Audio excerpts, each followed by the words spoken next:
بسم اللہ الرحمن الرحیم نحمدہ ونصلی علی رسولہ الکریم۔ آج کی تراویح میں 13ویں پارے کا آخری آدھا اور 14ویں پارے کے پہلے 3 پاؤں تلاوت کیے گئے۔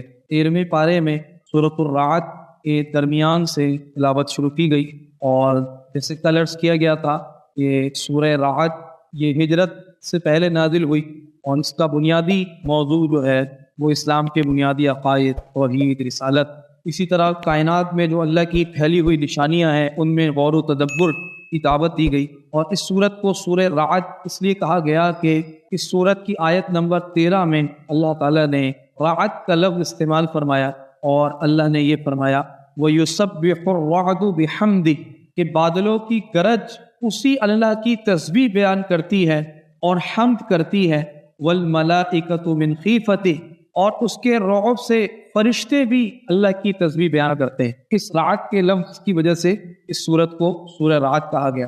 اس سورت کی آیت نمبر 11 میں اللہ نے ایک بہت اہم اصول بیان فرمایا قوموں کے لیے۔ اللہ تعالیٰ ارشاد فرماتے ہیں ان اللہ لا یغیر ما بقوم حتی یغیروا ما بانفسہم کہ اللہ تعالیٰ کسی بھی قوم کی حالت اس وقت تک نہیں بدلتے جب تک کہ وہ اپنے حالات میں خود تبدیلی نہ لے آئے۔ یعنی صرف دعائیں مانگتے رہیں، صرف تمنائیں کرتے رہیں، اس سے معاملہ حل نہیں ہوگا، بلکہ اصلاح کی اور درست کرنے کی سنجیدہ کوششیں کرنی ہوں گی۔ جب سنجیدہ کوششیں ہوں گی تو پھر اللہ بھی حالات کو بہتر فرما دیں گے۔ خود بخود حالات بہتر نہیں ہوتے۔ اسی طرح کوئی قوم یہ چاہے کہ وہ عذاب سے بچ جائے تو وہ خود بخود عذاب سے نہیں بچے گی، بلکہ عذاب سے بچنے والے جو اعمال ہیں، توحید ہے، اللہ کو راضی کرنا ہے، اللہ کی نافرمانیوں سے بچنا ہے، تو وہ اعمال اسے اختیار کرنے پڑیں گے، تب ہی جا کر وہ عذاب سے بچ سکے گی۔ اس سورت کی آیت نمبر 28 میں اللہ تعالیٰ ارشاد فرماتے ہیں الذین آمنوا وتطمئن قلوبهم بذکر اللہ یہ وہ لوگ ہیں کہ جو ایمان لائے اور ان کے دل اطمینان حاصل کرتے ہیں بذکر اللہ، اللہ کے ذکر سے۔ الا بذکر اللہ تطمئن القلوب سنو، آگاہ ہو جاؤ، اللہ ہی کا ذکر وہ چیز ہے جس سے دلوں کو اطمینان نصیب ہو۔ تو آیت نمبر 28 سورہ رعد میں اللہ یہ فرما رہے ہیں کہ اگر تم دلوں کا اطمینان چاہتے ہو تو تم میرا ذکر کرو، اللہ کا ذکر کرو۔ اور یہ تجربے کی بات ہے اور یہ مشاہدہ ہے ہمارا کہ جب کبھی آپ پریشان ہو، کسی مشکل میں ہو، کوئی ذہنی تشویش ہو، تو تھوڑی دیر خلوت میں بیٹھ جائیں، تنہائی میں بیٹھ جائیں اور اللہ کو سچے دل سے یاد کریں، اللہ کا ذکر کریں، اللہ کے سامنے گناہوں پر توبہ و استغفار کریں۔ آپ یہ دیکھیں گے کہ آپ کے دل کا بوجھ ہلکا ہو جائے اور آپ کے دل کو اطمینان آ جائے، آپ کے دل کو قرار آ جائے۔ انسان کا جو دل ہے یہ اللہ کے ذکر کے ساتھ دھڑکتا ہے۔ اللہ ہمیں بھی ذکر کرنے کی توفیق عطا فرمائے۔ اس کے بعد سورہ ابراہیم ہے، اور یہ بھی مکی سورت ہے۔ اس کا بھی بنیادی موضوع وہ اسلام کے بنیادی عقائد کا اثبات ہے۔ اسی طرح حضرت ابراہیم علیہ السلام کے احوال ہیں، بت پرستی سے ان کا بچنا ہے، اپنی نسل کو بچانا ہے، اور خانہ کعبہ کی تعمیر کرنی ہے، اور خوبصورت دعائیں مانگنی ہیں۔ یہ ساری چیزیں سورہ ابراہیم میں بیان ہوئی ہیں۔ سورہ ابراہیم کی جو پہلی آیت ہے اس میں اللہ تعالیٰ قرآن کریم کے نازل کرنے کا بنیادی سبب بیان فرما رہے ہیں۔ اللہ فرماتے ہیں الف لام را کتاب انزلناہ الیک یہ ایک کتاب ہے جو ہم نے آپ پر نازل کی ہے۔ کیوں نازل کی ہے؟ لِتُخْرِجَ النَّاسَ مِنَ الظُّلُمَاتِ إِلَى النُّورِ تاکہ آپ لوگوں کو ان کے پروردگار کے حکم سے اندھیروں سے نکال کر روشنی میں لے آئیں، بِإِذْنِ اللہ، پروردگار کے حکم سے۔ یہ کتاب ہم نے کیوں اتاری ہے؟ لِتُخْرِجَ النَّاسَ مِنَ الظُّلُمَاتِ إِلَى النُّورِ کہ آپ لوگوں کو اندھیروں سے، ظلمتوں سے نور اور ہدایت کی طرف لے آئیں، بِإِذْنِ اللہ، اپنے پروردگار کے حکم سے۔ تو قرآن کے اترنے کا، نزول کا بنیادی مقصد اللہ نے بیان فرمایا۔ آیت نمبر 7 بہت اہم ہے۔ اللہ فرماتے ہیں وَإِذْ تَأَذَّنَ رَبُّكُمْ تمہارے پروردگار نے یہ اعلان کر دیا لَئِن شَكَرْتُمْ لَأَزِيدَنَّكُمْ کہ اگر تم شکر ادا کرو گے تو میں نعمتوں میں ضرور اضافہ کروں۔ اگر تم نے شکر ادا کر دیا تو میں نعمتوں میں اضافہ کروں گا۔ وَلَئِن كَفَرْتُمْ إِنَّ عَذَابِي لَشَدِيدٌ اور اگر تم نے ناشکری کی تو یقین جانو میرا عذاب بڑا سخت ہے۔ اس لیے انسان کو ہر حال میں اللہ کا شکر ادا کرنا چاہیے۔ جتنا ہم شکر ادا کریں گے، جس نعمت کا شکر ادا کریں گے، اللہ اس نعمت میں اضافہ فرماتے چلے جائیں۔ ایک اللہ کا یہ قرآن میں وعدہ ہے۔ سورہ ابراہیم کی آیت نمبر 7 میں کہ میں شکر کرنے والوں پر نعمتوں میں اضافہ کروں گا، ضرور اضافہ کروں گا۔ اللہ ہمیں بھی شکر کرنے والا اور اپنا شاکر بندہ اللہ ہمیں بنا دے۔ آیت نمبر 22 میں شیطان کا اپنے پیروکاروں کے ساتھ قیامت کے دن جو مکالمہ ہوگا اس کو اللہ نے بیان فرمایا۔ اللہ فرماتے ہیں وَقَالَ الشَّيْطَانُ لَمَّا قُضِيَ الْأَمْرُ، شیطان کہے گا جب فیصلہ ہو جائے گا، جب فیصلہ ہو جائے گا تو شیطان خطاب کرے گا اپنے چیلوں سے اور اپنے متبعین سے، اپنے پیروکاروں سے خطاب کرے گا۔ کیا کہے گا؟ ان اللہ وعدکم وعد الحق، کہ بے شک اللہ نے جو تم سے وعدہ کیا تھا وہ سچا وعدہ تھا۔ ووعدتکم فاخلفتکم، اور میں نے جو وعدہ کیا تھا میں نے اس کی خلاف ورزی کی۔ اللہ نے سچا وعدہ کیا تھا، میں نے جو تم سے وعدہ کیا تھا میں نے خلاف ورزی کی۔ وما کان لی علیکم من سلطان، اور میرا تم پر کوئی دباؤ نہیں تھا، میرا تم پر کوئی زور تھوڑی تھا۔ الا ان دعوتکم، سوائے اس کے کہ میں نے تم کو دعوت دی، فاستجبتم لی، تم نے بات مان لی۔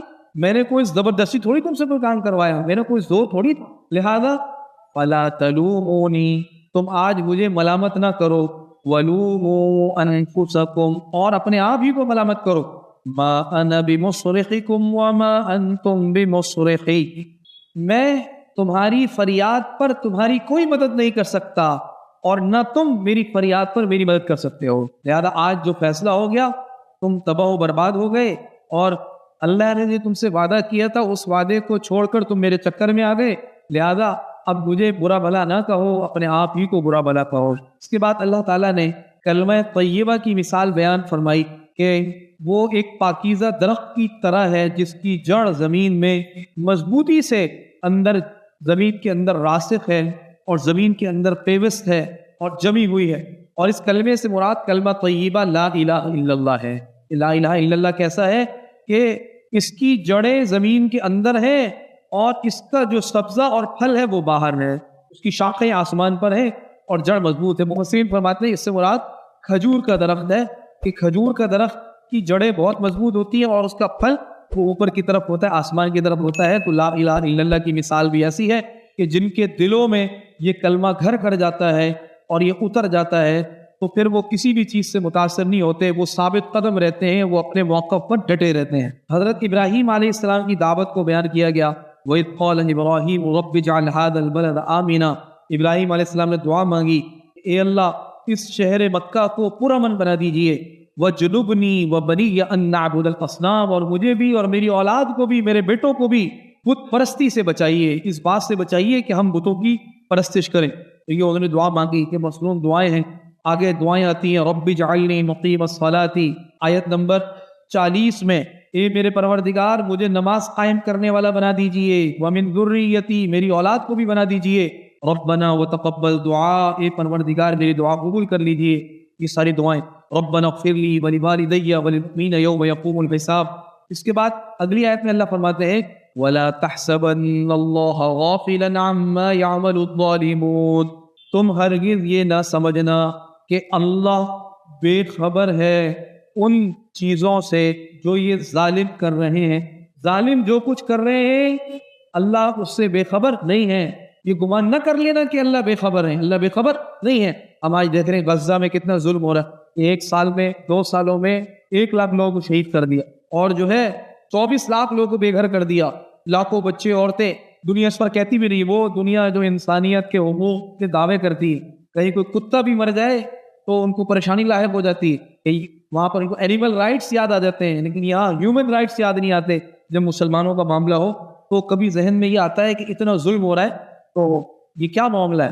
تو یہ آیت اس کا جواب ہے، یہ آیت اس کا جواب ہے۔ اللہ فرماتے ہیں وَلَا تَحْسَبَنَّ اللَّهَ غَافِلًا عَمَّا يَعْمَلُ الظَّالِمُونَ، ہرگز یہ گمان نہ کرنا کہ اللہ غافل ہے، نہ اللہ بے خبر ہے ان چیزوں سے جو یہ ظالم کر رہے ہیں۔ انما یؤخرہم، اللہ تو ان لوگوں کو مہلت دے رہے ہیں، لیوم، اس دن تک، تشخص فیہ الابصار، جس میں آنکھیں پھٹی کی پھٹی رہ جائیں گی، اس دن آنکھیں کھلی کی کھلی رہ جائیں گی۔ تو اس لیے پریشان نہیں ہونا چاہیے، اللہ کی طرف دعا کرنی چاہیے، متوجہ رہنا چاہیے۔ اللہ کا ایک نظام ہے، اللہ ظالم کو ڈھیل ضرور دیتے ہیں لیکن جب پکڑتے ہیں تو ایسی پکڑ فرماتے ہیں کہ اللہ اس کو نشان عبرت بنا دیتے، دنیا میں بھی آخرت میں بھی۔ سورہ حجر شروع ہو رہی ہے، اور قوم سمود کی بستیوں کو حجر کہا جاتا ہے، اصحاب الحجر المرسلین، کیونکہ اس میں ان کا واقعہ موجود ہے، اس لیے اس سورت کو سورہ حجر کہا جاتا ہے۔ اس میں حضور اکرم صلی اللہ علیہ وسلم کی تعریفات اللہ نے بیان فرمائی، اور مشرکین جو نعوذ باللہ آپ کو مجنون کہتے تھے اور مختلف چیزوں سے، مختلف برے القابات سے آپ کو پکارتے تھے، اس کا رد کیا گیا۔ اور آیت نمبر 9 میں اللہ فرماتے ہیں اِنَّا نَحْنُ نَزَّلْنَا الذِّكْرَ وَإِنَّا لَهُ لَحَافِظُونَ، کہ بے شک ہم نے اس قرآن کو اتارا اور ہم ہی اس کی حفاظت کرنے والے ہیں۔ اللہ نے قرآن سے پہلے بھی آسمانی کتابیں بھیجی، لیکن ان کو قیامت تک محفوظ رکھنے کی اللہ نے کوئی ضمانت نہیں، لیکن قرآن کے بارے میں اللہ فرماتے ہیں سورہ حجر کی آیت نمبر 9 میں کہ ہم نے اس قرآن کو اتارا اور ہم ہی اس کی حفاظت کریں گے۔ لہذا قرآن کا ایک زبر، ایک زیر، ایک نقطہ، اسی طریقے سے اس کے معنی مفہوم کے اندر بھی کوئی تبدیلی اور کوئی رد و بدل، کوئی ترمیم کوئی نہیں کر سکتا۔ اگر کوئی آئے گا بھی اس کے ترجمے میں چھیڑ چھاڑ کرے گا، گڑبڑ کرے گا، اللہ ایسے علماء کو بھیج دیں گے، اللہ ایسے مفسرین کو بھیج دیں گے کہ جو ان کی ساری تحریفات کو کاٹ کر رکھ دیں گے، ختم کر دیں گے، ٹھیک کر دیں گے۔ تو یہ ایسا زبردست قرآن ہے جس کی حفاظت اللہ نے اپنے ذمے لی ہے۔ حضرت آدم علیہ السلام کی تخلیق کو اللہ نے بیان فرمایا، اور پھر اس کے بعد اللہ نے جہنمیوں کا ذکر فرمایا، اور اس کے بعد جنتیوں کا ذکر فرمایا۔ جو شیطان کا کہا مانیں گے وہ جہنم میں جائیں گے، اور جو اللہ کی مانیں گے، نبی کی مانیں گے، وہ جنت میں جائیں گے۔ جنت نعمتوں کا مقام ہے، اس کو اللہ نے بیان فرمایا۔ سورہ حجر کی آیت نمبر 93 میں اللہ تعالیٰ حضور کو حکم دے رہے ہیں فَاصْدَعْ بِمَا تُؤْمَرْ، کہ جس بات کا آپ کو حکم دیا جا رہا ہے اسے اب علی الاعلان لوگوں کو سنا دیجیے۔ اس آیت کے نازل ہونے سے پہلے حضور کو تبلیغ کا جو حکم تھا وہ انفرادی تبلیغ، خفیہ انداز میں، اور جب یہ آیت نازل ہو گئی سورہ حجر کی آیت نمبر 94 تو اس میں حکم دیا گیا فَاصْدَعْ بِمَا تُؤْمَرْ علی الاعلان، دعوت دیجیے اس چیز کی جس کا آپ کو حکم دیا گیا۔ وَأَعْرِضْ عَنِ الْمُشْرِكِينَ، اور مشرکوں سے اعراض کیجیے، ان کی پرواہ نہ کیجیے۔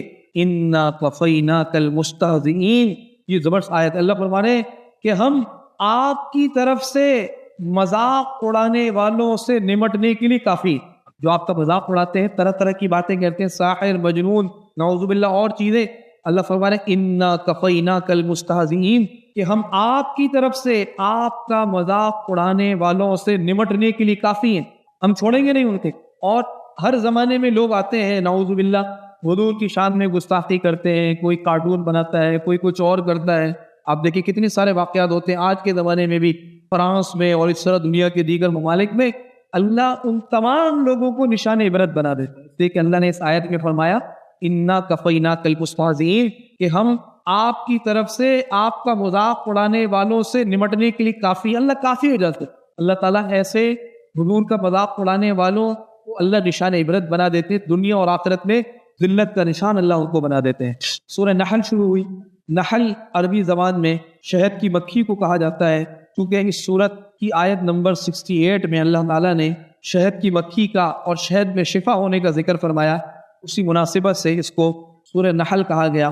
اس صورت میں اللہ نے اپنی نعمتوں کو بہت تفصیل سے بیان فرمایا کہ ہم نے چوپائے اس لیے پیدا کیے، ہم نے جانور اس لیے پیدا کیے، ہم نے پانی تمہارے لیے اتارا، ہم نے رات اور دن کا نظام بنایا، ہم نے سورج چاند کو مسخر کیا، یہ ساری چیزیں ہم نے جو ہے وہ مختلف رنگ کے پھل پھول پودے پیدا کیے، اور ہم نے سمندر کے اندر تمہارے لیے مچھلیاں پیدا کی جس سے تم کھاتے ہو، اور سمندر سے تم جو ہے وہ زیورات نکالتے ہو، ہیرے جواہرات نکالتے ہو، یہ ساری ہماری نعمتیں۔ اور یہ ساری نعمتیں بیان کرنے کے بعد آیت نمبر 18 میں اللہ فرماتے ہیں وَإِن تَعُدُّوا نِعْمَةَ اللَّهِ لَا تُحْصُوهَا، اگر تم اللہ کی نعمتوں کو گننے لگو انہیں شمار نہ کر سکو، تو شمار نہیں کر سکتے اللہ کی نعمتوں کو، اتنی اللہ کی نعمت ہے۔ اسی طرح توحید بہت تفصیل سے اس کے اندر بیان کی گئی، شرک سے برات کا اس میں اعلان کیا گیا۔ آیت نمبر 66 میں اللہ فرماتے ہیں وَإِنَّ لَكُمْ فِي الْأَنْعَامِ لَعِبْرَةً، تمہارے لیے مویشیوں میں اللہ نے عبرت کا سامان رکھا ہے، سوچنے سمجھنے کا سامان رکھا ہے۔ کیا رکھا ہے؟ کیسے رکھا ہے؟ اللہ ہمارے نسقیکم، ہم تمہیں پلاتے ہیں مما فی بطونہ، ان مویشیوں کے پیٹ سے، من بین فرث و دم، گوبر اور خون کے درمیان سے، پیٹ سے، اور پیٹ میں بھی ایک طرف گوبر کی نالی ہے اور ایک طرف خون کی نالی ہے،